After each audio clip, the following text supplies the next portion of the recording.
జమ్మూ-కాశ్మీర్ జిల్లాలో ఒక్కొక్క డిపో చూస్తున్నాను నేను. మొట్టమొదటిసారిగా ఇక్కడ ఈ డిపో ఇన్స్పెక్ట్ చేశాను.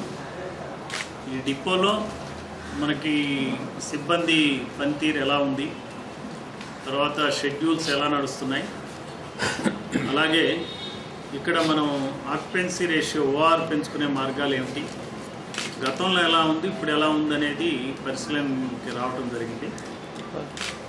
ఇందులో ఈ డిపోలో ఒక మంచి పరిణామం ఏం కనపడిందంటే, మనకి ఏప్రిల్ నుంచి అక్టోబర్ వరకు దాదాపుగా 11 యాక్సిడెంట్లు అయినాయి. ఈ నవంబర్ నుంచి ఫిబ్రవరి వరకు ఈ యాక్సిడెంట్లే కాలేదు, 0 యాక్సిడెంట్. బాగా చేస్తున్నారు, డ్రైవర్స్ అందరినీ అభినందిస్తున్నా. ఈ ఆగస్టులో ఒక చిన్న యాక్సిడెంట్ అయింది, మార్చిలో ఒక చిన్న యాక్సిడెంట్ అయింది. ఈ సంవత్సరం మార్చి వరకు కనుక యాక్సిడెంట్ కాకుండా చూసుకుంటే ఇదే ట్రెండ్ కూడా ఈ సంవత్సరం మొత్తం కొనసాగించాలని చెప్పి నేను డిఎం గారికి చెప్పడం జరిగింది. పోచంపల్లి సెక్టార్లో కానీ ఇతర సెక్టార్లో కానీ 3-4 డిపోలు నడిపే బస్సుల్ని మొత్తం దిల్సుఖ్ నగర్ డిపోకే బదలాయించడం జరిగింది. దానివలన ఆక్యుపెన్సీ రేషియో కూడా పెరిగింది. అట్లా కాకుండా బస్ స్టాఫ్ రేషియో గురించి కూడా శ్రద్ధ వహించాలని చెప్పాను. బస్సు స్టాఫ్ రేషియో 6.90 ఉండే ఇంతకుముందు, ఇప్పుడు అది 6.26కి వచ్చింది.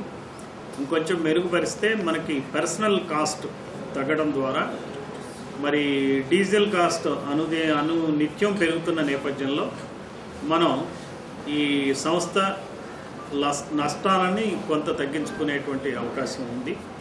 ఈ డిపోకి మనం ఏమైతే ఎర్నింగ్స్ టార్గెట్స్ పెడుతున్నామో ఆ టార్గెట్స్ మీట్ అవడంలో కష్టపడి పనిచేస్తున్నారు. మరింత వాళ్ళు సమర్థవంతంగా పనిచేయాల్సిన అవసరం ఉందని కూడా చెప్పడం జరిగింది. మీకు కమిటెడ్ ట్రిప్స్ మనం తిప్పాల్సిన టైంలో ఖచ్చితంగా తిప్పాలి. ఇక్కడ పర్సనల్ కాస్ట్, సీనియర్ ఉద్యోగులు ఉండడం, జీతాలు ఎక్కువ ఇవ్వాల్సి రావడం, కొన్ని డిపోల్లో జూనియర్ ఉద్యోగులు ఉండటం, వాళ్ళ జీతాల ఖర్చు తక్కువగా ఉంటాం.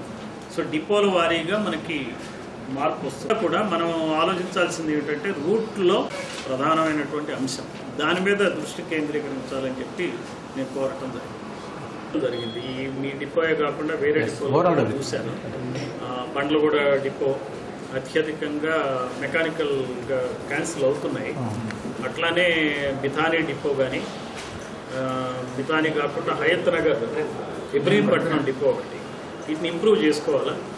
సో ఆ విషయం కూడా మన డిప్టీ సిఎంఈ తర్వాత డివిజనల్ మేనేజర్ అది కూడా చెప్పడం జరిగింది. They have to improve.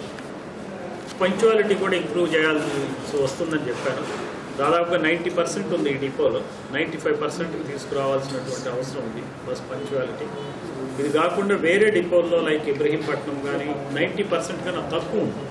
So అది ఇంప్రూవ్ చేసుకోవాలి. సో ఓవరాల్గా ఏంటంటే ఫైనల్గా లాస్ట్లో ఉంది కాబట్టి ఎత్తేసే ప్రపోజల్లో ఉంది అని ఒక టాక్ ఉంది.